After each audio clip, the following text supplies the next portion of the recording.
Bonjour et bienvenue dans cette vidéo, nous allons vous présenter différents lieux abandonnés dans le département du Puy-de-Dôme et on va directement rentrer dans le vif du sujet avec cette maison de propriétaire d'une mine qui se situe juste à côté de là. Aujourd'hui, nous allons plus parler de la maison que de la mine. Cette mine s'étant écroulée sur elle-même il y a plusieurs dizaines d'années, elle est donc inaccessible aujourd'hui. Mais avant ça, il y a quand même eu un déclin. Cette mine date du début du XXe siècle et avait pour but de récolter des minerais peu luxueux mais beaux. Au bout d'un moment, la demande devient nulle et la mine fait faillite.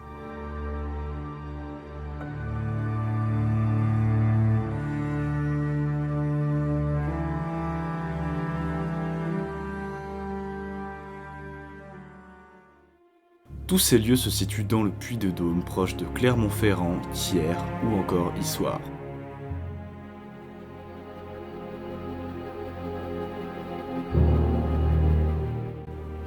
Ce lieu est assez mystérieux. Il existe très peu, voire aucune documentation à propos de l'endroit sur internet. On ne connaît pas vraiment la raison de son abandon.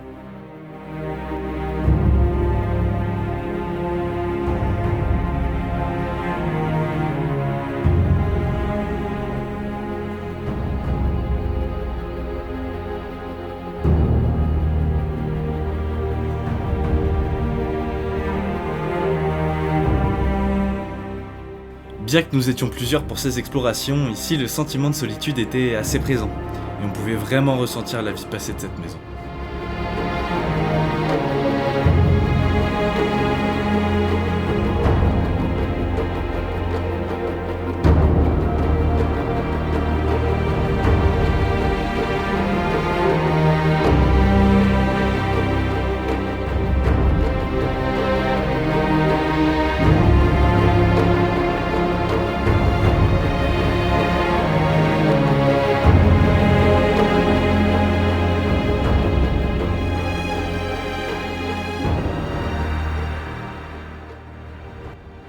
On est ici à l'étage de la maison des propriétaires de la mine qui se situe juste à côté. On a plusieurs éléments qui sont témoins de l'usure au cours du temps. Donc avec un lustre par ici, on a du papier peint qui a été arraché. On voit qu'il n'y a aucun meuble nulle part dans cette pièce, ni dans toutes les autres d'ailleurs. On a très peu de meubles, à part des meubles qui sont compliqués à déplacer, comme des radiateurs ou des choses comme ça.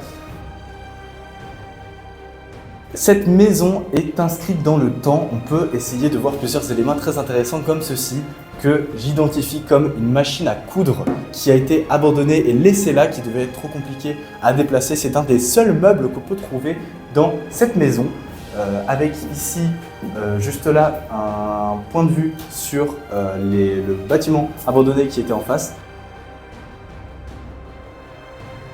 Cette maison était dans un plutôt bon état, mais on ne peut pas en dire autant du prochain lieu de cette exploration. Le manoir Rader.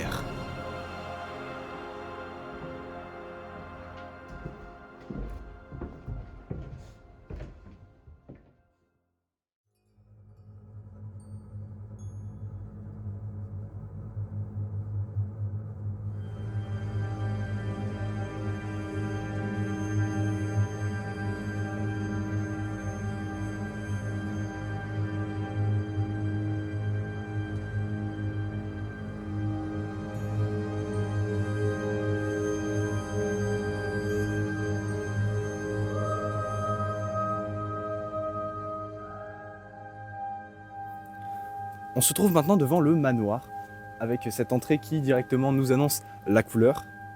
Ici, dans le hall, on peut voir les récents incidents, avec un incendie qui a été déclenché par des squatteurs il y a très peu de temps.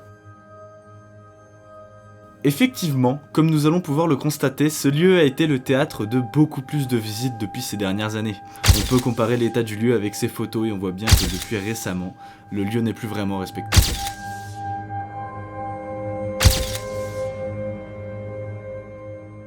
Nous avons même pu constater des systèmes électriques carbonisés de l'intérieur avec cette sorte de pâte visqueuse qui en découlait.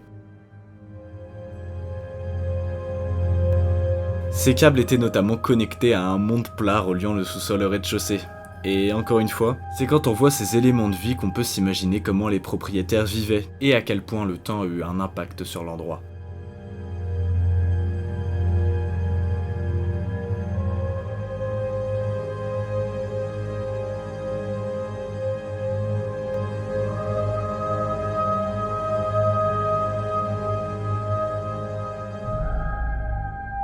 Il est temps d'explorer plus en détail le manoir. Il possède plusieurs étages, tous plus abîmés les uns que les autres. Visiter des lieux comme ça, c'est comme un voyage dans le temps à une époque que nous n'avons pas connue, mais ça a aussi son lot de dangers, notamment à cause des dégâts que le bâtiment a pu subir.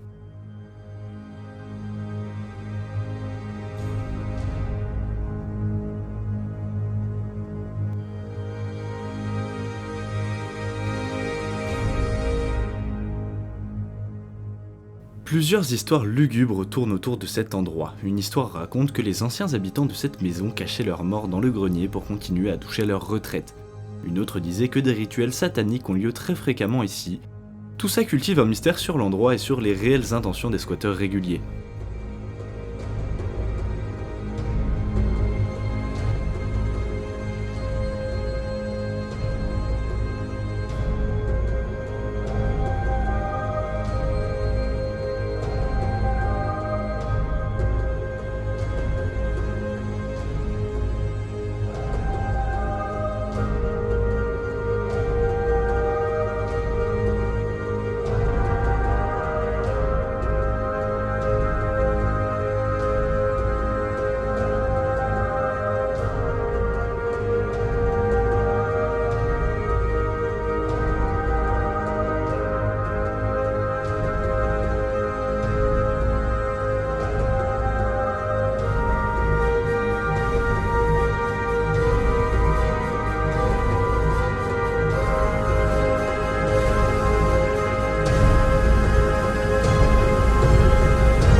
Les dégradations de multiples squatteurs se sont accentuées ces dernières années jusqu'à arriver à cet incendie qui a complètement ravagé le manoir. Il n'est plus du tout praticable et même très dangereux maintenant.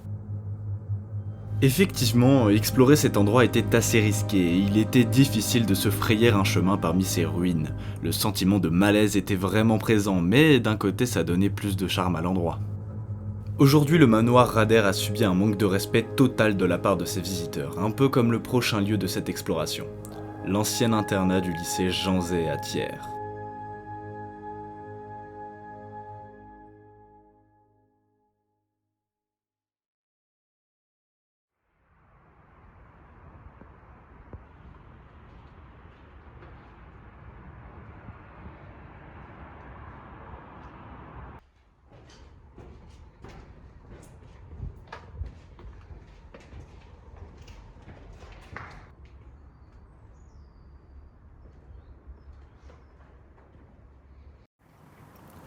On se situe désormais à l'intérieur de l'ancien internat du lycée Jean Zay situé à Thiers. Il a été abandonné il y a de cela plusieurs dizaines d'années.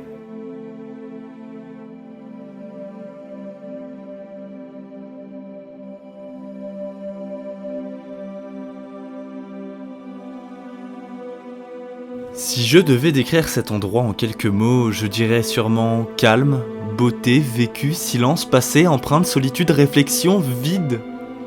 Mais ce n'est qu'une approximation de ce que j'ai pu ressentir en visitant ce lieu. C'est tout bonnement indescriptible.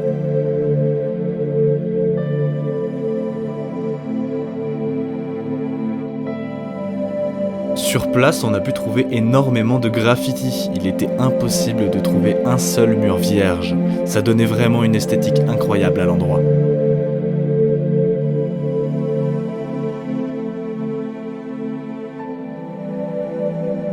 Que ce soit des discours révolutionnaires, des jeux de mots, des numéros de téléphone ou des dessins, il y avait beaucoup de messages plus ou moins intéressants sur ces murs.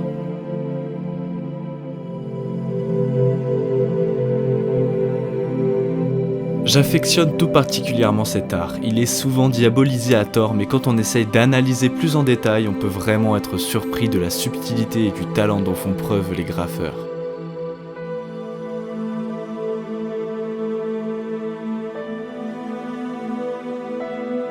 Juste avant, j'ai dit que cet endroit, tout comme le précédent, avait subi un manque de respect de la part de ses visiteurs.